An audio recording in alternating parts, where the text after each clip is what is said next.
이른 아침 주방에서 아침상을 차리던 시어머니.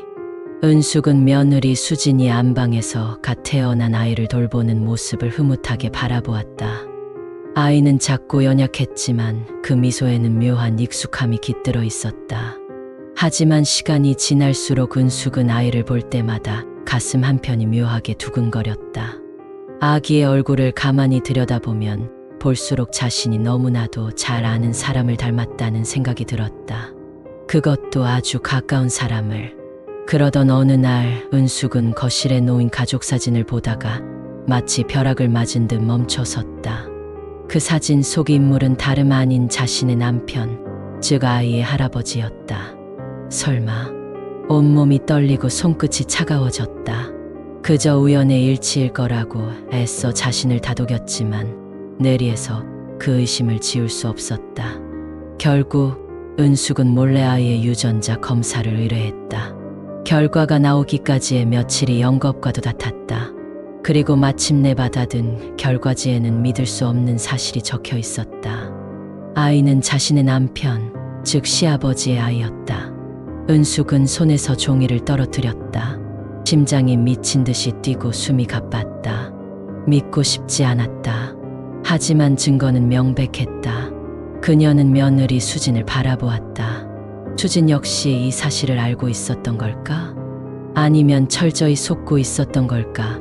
은숙의 머릿속이 아수라장이 되었다. 그날 밤 은숙은 결국 수진과 단둘이 마주 앉았다.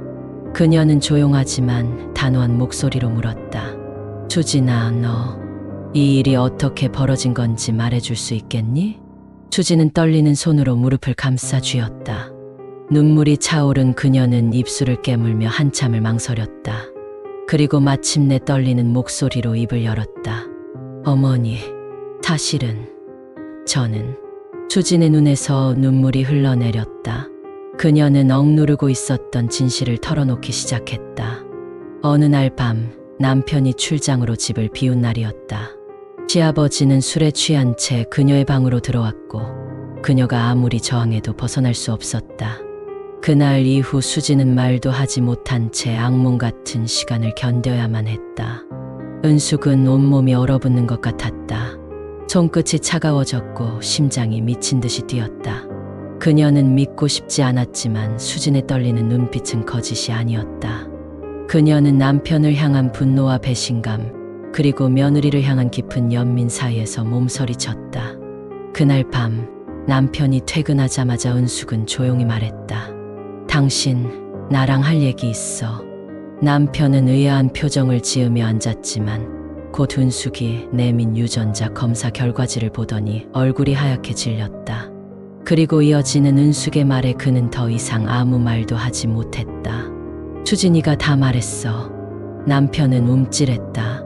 그는 마치 도망치고 싶은 듯 두리번거렸지만 은숙의 차가운 눈빛이 그를 붙잡았다. 당신 대체 무슨 짓을 한 거야? 은숙의 목소리는 떨렸고 남편은 변명조차 하지 못했다. 거실은 숨막히는 침묵에 휩싸였고 그 순간 모든 것이 무너지는 소리가 은숙의 가슴속에서 들려오는 듯했다. 그날 밤 은숙은 뜬 눈으로 밤을 지새웠다. 이제 그녀에게 남은 것은 이 참혹한 현실을 어떻게 받아들이고 어떤 선택을 해야 하는지에 대한 결단이었다. 그녀는 남편을 용서할 수 없었다. 그리고 수진을 이 집에서 보호해야 했다. 다음 날 아침 은숙은 결심을 굳혔다. 그녀는 남편에게 이 집에서 떠날 것을 명령했다. 남편은 애원했지만 은숙은 단호했다. 당신 같은 사람이 내 남편이라는 사실이 끔찍해. 더 이상 같은 공간에서 숨 쉬는 것도 견딜 수 없어. 당장 나가.